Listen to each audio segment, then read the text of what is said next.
Hey everyone, today I'm going to be talking about acne, the different kinds of acne and the different things that you can use to treat acne. Okay, so I'm going to go ahead and get started with first the two different types of acne. The first type, most people know the two different types of acne. The first one would be blackheads, which are just, they're like little, your pores get clogged with dirt and dead skin cells, and so it just forms like a really tiny black bump. And people more commonly get them around their nose and their chin. Whiteheads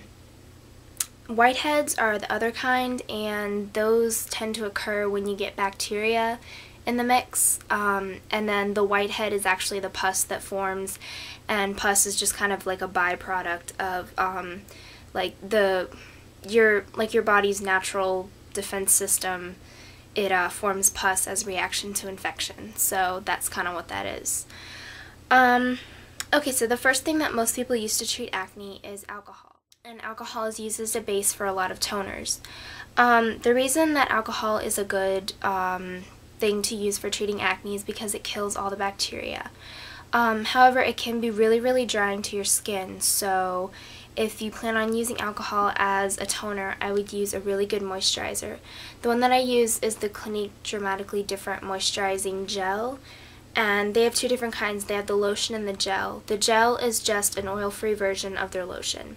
It works really nicely. It's very liquidy. It lasts a really long time, and it's very moisturizing. And like everything else by Clinique, it's hypoallergenic and fragrance-free, which I like. So the next thing is witch hazel. Witch hazel is kind of similar to alcohol in as to what it does. Witch hazel is just, you can buy it in a bottle at the grocery store, just like you can alcohol. And a lot of people will put that on a cotton ball and use that as a toner as well. And it's also used as a base for a lot of toners. The one I have here, the first 3 ingredients or 4 ingredients are witch hazel, alcohol, water, and salicylic acid. So witch hazel is also used, and it is a good antioxidant and astringent. The only downside is that it has the same effect as alcohol. When it's used and it's just like a pure form of a bottle of witch hazel, it also tends to be very drying. And that's also because I think as a base for witch hazel they use alcohol. So they kind of go together, but yeah, so if you're just going to use one of those as a toner, I would definitely use a good oil-free moisturizer. And there are lots. You don't have to use this one that I use. There are lots of them that you can find that are just drugstore brands, and they work very well. Next thing is benzoyl peroxide. Most commonly is found in Clearasil. And then Clearasil is just like a white cream. You rub it on wherever you have a pimple or whatever, and it kind of dries up the pimple. Benzoyl peroxide is slightly different than witch hazel and alcohol. It is more of like a cell turnover agent, and what cell turnover means is basically that your skin cells are constantly renewing themselves.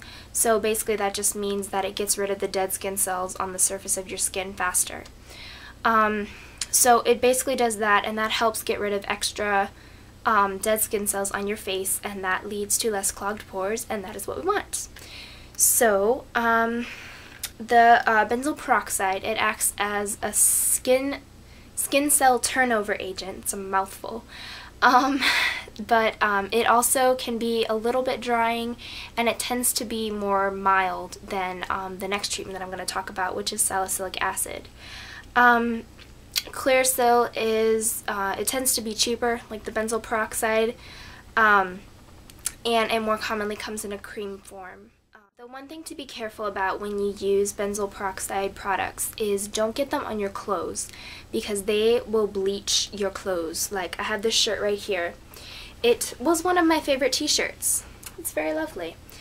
But, as you can see, I got benzoyl peroxide on it, and it bleached it. So, I didn't figure out what the heck bleached my shirt, or I have a couple of other shirts like that too, but I didn't figure out what it was until like a year or two ago, so that really irritated me. But if you are going to be using benzoyl peroxide, just be careful not to get it on your clothes because it will bleach them. Make sure that you use a good sunscreen. This is another thing by Clinique. It's just like an oil-free, or whoops, I had that upside down, like an oil-free sunscreen. Just use a good facial sunscreen. They make lots of them that are oil-free, which is good too. You can also use a moisturizer with SPF, which I have this one. This is a more expensive one, but also they make lots of drugstore brands that are moisturizer and SPF combined.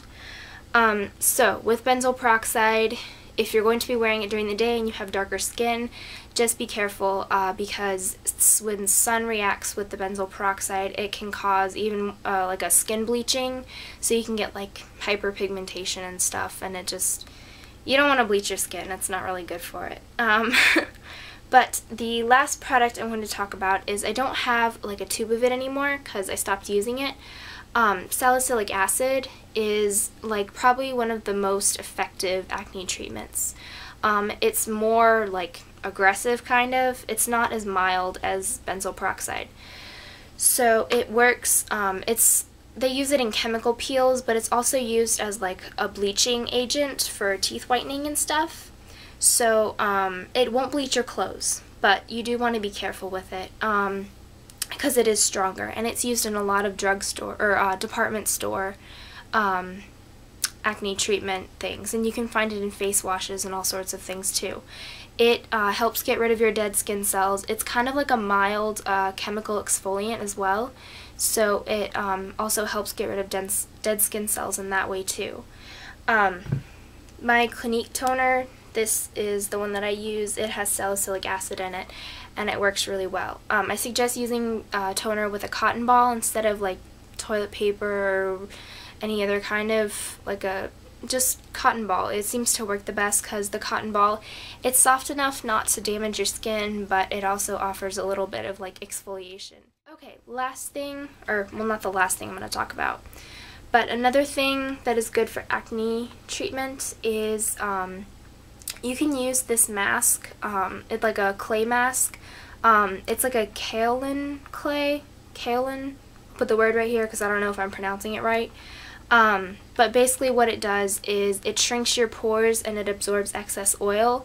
So that's good because, one, it gets rid of the excess oil, which helps prevent your face from breaking out. It also tightens your pores, which is a good thing just for like superficial reasons, just because it looks nicer, and it also feels really nice. If you don't like mint scents though, this would not be a good one for you because it is mint scented. So yeah, this works also very well as an overnight spot treatment. You can just put a little spot wherever you have a pimple and it'll dry it up really well overnight. One thing about drying up your skin, if you try to dry your skin up too much, your skin will go into overdrive because your skin naturally produces oil to keep your skin soft. So there's a purpose for all that oil on your face. It's used to keep your skin soft, and if you don't have enough oil, then your skin will kind of go into overdrive and be like, oh my goodness, I need oil! So it'll overproduce oil, and then you'll have even oilier skin, and you don't want that. So don't overdry your skin, just be sure that you use a good moisturizer. Another thing, a lot of face washes have salicylic acid. If you have really bad acne, you can use a face wash and spot treatment and toner if you feel the need. For me, I don't need to use a face wash with salicylic acid in it anymore. I just use a regular, this is just one formulated for oily skin. Another good thing for people with bad acne problems is an exfoliator. This is the one that I like. It has really, really fine beads in it, so it's very like gentle in your skin, but it still gets the job done. And then this is just a good thing to have because it removes all the the excess stuff that salicylic acid. Salicylic acid, it can only remove so much, so it's good to have like a more physical exfoliator as opposed to a chemical one. Also, really quickly, I did discover why some people say to put toothpaste on your pimples. Salicylic acid is the antibacterial agent in toothpaste. So that is why people tell you to put toothpaste on your pimples. There's not very much in it. The only active ingredient in toothpaste is fluoride, unless you get like some sort of a special whitening toothpaste and stuff like that. I wouldn't really recommend putting toothpaste on your face. I think it's kind of weird. It's not really what it's designed for, and I don't know what fluoride will do to your skin. So, yeah. Anyways, I hope you guys found this helpful. If you have any questions or comments, leave me a comment down there or send me a message. Yeah, I hope you guys learned something from this, and I will talk to you soon. Bye.